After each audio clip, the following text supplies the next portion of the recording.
Fala família Trevo, sejam bem-vindos para mais um vídeo e hoje a gente vai trazer um guia da renda passiva, certo? Aqueles dividendos que caem na sua conta todo mês, ou se você tem imóvel, por exemplo, o aluguel que o inquilino te paga todo mês, isso é renda passiva, esse é o conceito de renda passiva. A renda ativa é aquilo que você trabalha para receber e a renda passiva é algo que, em tese, você não trabalha para receber, como dividendos ou aluguéis que eu falei. E nesse vídeo de hoje a gente vai te explicar o que é a renda passiva e como e quais ativos você pode investir para ter renda passiva.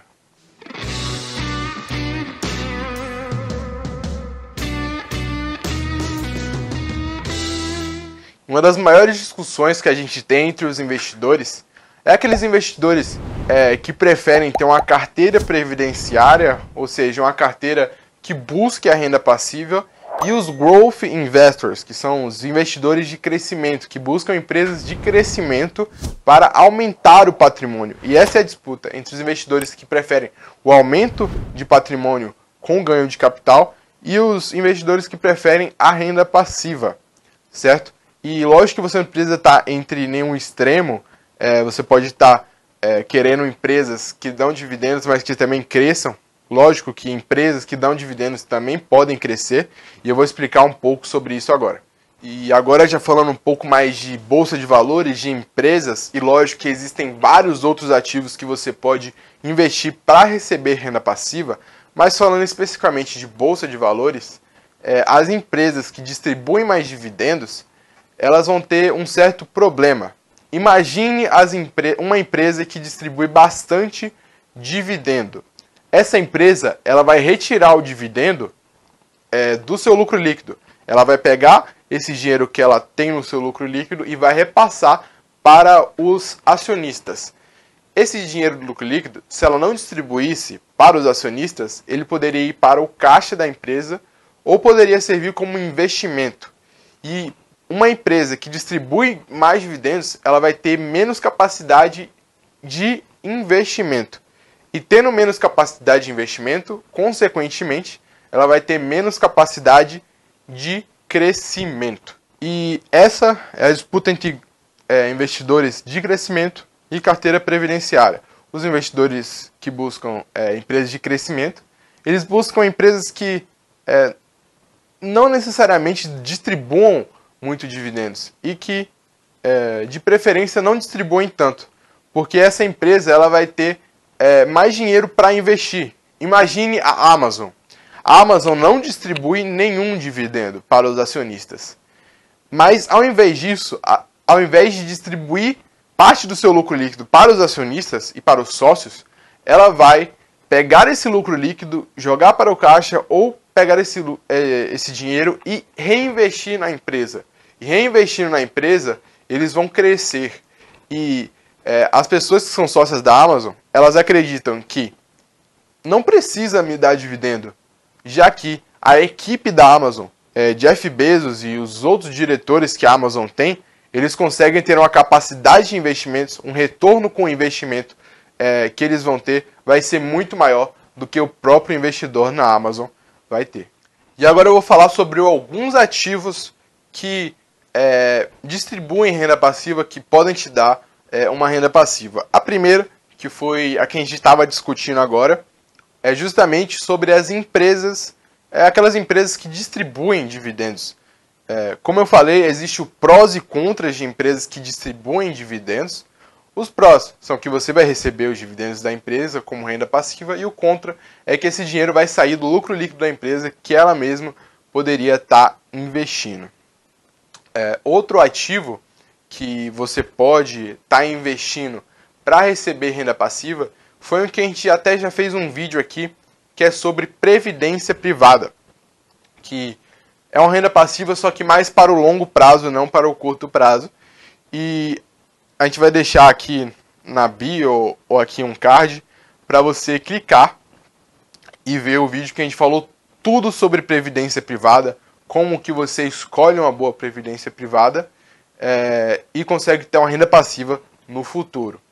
Outro investimento, que é um dos que os investidores mais gostam, é os próprios os fundos imobiliários. Por que os fundos imobiliários dão tão certo aqui no Brasil, estão crescendo tanto? Porque os investidores aqui no Brasil, as pessoas no Brasil, elas estão acostumadas, têm essa cultura de investir em imóveis. E os fundos imobiliários é quase a mesma coisa que você investir em imóveis, só que com vários prós.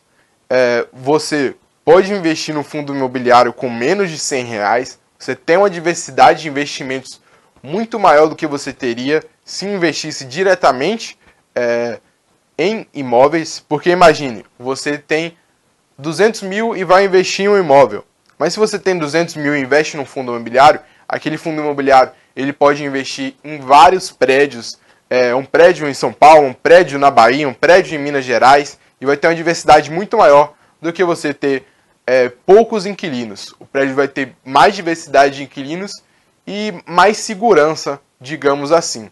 Além do quesito diversidade, você vai ter o quesito dos ativos que aquele fundo vai ter acesso. Você acredita que poderia ter acesso a comprar um shopping ou um galpão logístico? Provavelmente não. E o fundo imobiliário ele vai ter acesso a esse tipo de investimento mais sofisticado e logicamente que ele vai te cobrar algumas taxas que você tem que ficar atento para não pagar tanto. Mas existem vários prós muito melhor do que você investir em um imóvel diretamente. E a característica principal dos fundos imobiliários é justamente pagar dividendos mensais. Ou seja, eles repassam os aluguéis. Os inquilinos todo mês pagam os aluguéis e eles têm que repassar no mínimo 95% do seu lucro líquido para os seus cotistas. Perdão que eu falei acionistas, no fundo na verdade é cotistas e não acionistas. Então, num fundo imobiliário, você vai receber dividendos mensais. Escolher bons fundos imobiliários pode te dar uma boa renda passiva mensal. Eu peguei aqui um exemplo, peguei o exemplo do Itaú, que como as outras empresas do setor bancário, costumam dar bons dividendos. O dividendo yield médio dos últimos 10 anos do Itaú foi de 3,51%.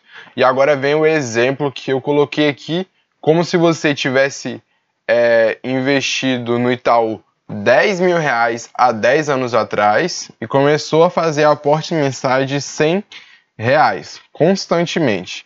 Você teve um retorno acumulado no total de 28,225 e um retorno líquido de 6,225.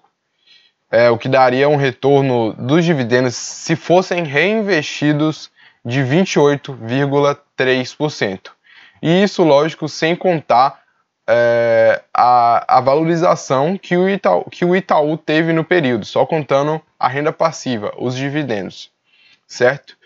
Para mim é uma estratégia que não vale muito a pena agora, mas para quem tem já uma idade mais avançada e quem precisa de renda de fato, é sim uma estratégia interessante. Se você absorveu o conteúdo desse vídeo, você é capaz agora de saber o que é renda passiva e se essa estratégia de dividendos, uma estratégia que busca renda passiva, é interessante ou não para você. Quero que você siga a gente nas nossas redes sociais, no Instagram, @trevoinvestimentos. A gente consegue ter uma proximidade lá muito maior, eu consigo tirar suas dúvidas e consigo te ajudar cada vez mais nesse mundo de investimentos.